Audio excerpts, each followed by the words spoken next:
வணக்கம். ஆண்டாள் அருளை திருப்பாவை.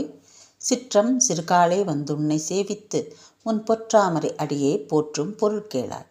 பெற்றமை துண்ணும் குளத்தில் பிறந்து நீ குற்றேவல் எங்களை கொள்ளாமல் போகாது. இற்றை பறை கொள்வான் அன்று கான் கோவிந்தா. எற்றைக்கும் ஏழேழு பிறவிக்கும் உந்தனோடு உற்றோமே ஆவோம் உனக்கே நாம் ஆட்செய்வோம். மற்றை நம் காமங்கள் மாற்றேலோ எம்பாவாய். திருப்பாவையானது 28 பாசுரங்களுடன் நிறைவுற்றதாகவும் 29 மற்றும் 30வது பாசுரங்கள் முடிவுரை போன்றதாகவும் இவற்றை சாற்று பாசுரங்கள் என்று பெரியோர்கள் அழைப்பதாகவும் வரலாறு கூறுகிறது. எந்த காலத்திலும் ஏழேழு பிறவிகளிலும் நாங்கள் உங்கள் அடியவர்களாகவே பிறப்பெடுத்து உன்னோடு இணைந்து வாழும் பேறு பெற வேண்டும் என்று வேண்டுகிறார் ஆண்டாள் இப்பாசுரத்தில்.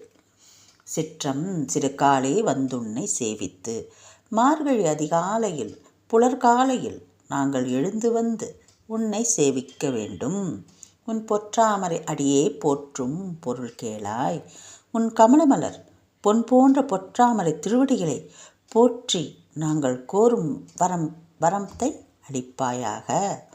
நாங்கள் கேட்கும் வரத்தை மறுக்காமல் அளிக்க வேண்டும். பெற்றம்மை துண்ணும் குளத்தில் பிறந்து நீ. இங்கு பெற்றம் என்பது மாடு கன்றுகள். எங்களது ஆயர் குலத்தில் கோபாலனாக அவதரித்த நீ பரம்பொருள் என்று நாங்கள் அறிந்து கொண்டோம். வேதங்களாலும் சாத்திரங்களாலும் மட்டுமே அறிந்து கொள்ள வேண்டிய உன்னை எங்கள் பரமன் என்று நாங்கள் புரிந்து கொண்டோம். குற்றேவல் எங்களை கொள்ளாமல் போகாது. உனக்கு நாங்கள் செய்யும் சிறு சிறு தொண்டுகள் குற்றேவல். அவற்றை மறுக்காமல் ஏற்றுக்கொள்ள வேண்டும். உன்னை விட்டு பிரியாமல் உன் அருகே இருந்து கொண்டு உனக்கு தொண்டு புரிய அருள வேண்டும்.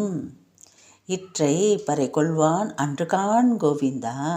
கோவிந்தா, உன்னை போற்றி பாட பொன் பொருள் எதுவும் வேண்டாம்.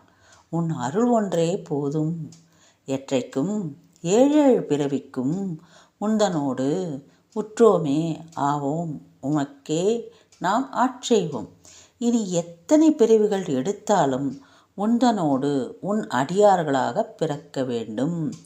உந்தனோடு உறவேல் நமக்கு இங்கு ஒழிக்க ஒழியாது என்று 28வது பாசுரத்தில் கூறியது போலவே இங்கும் ஆண்டாள் கண்ணனிடம் இணைந்து வாழ வேண்டும் என்று கோரிக்கை விடுக்கிறார். உன்னோடு இணைந்து வாழும் பேறு பெற்று உன் அடிமைகளாக வாழ வேண்டும்.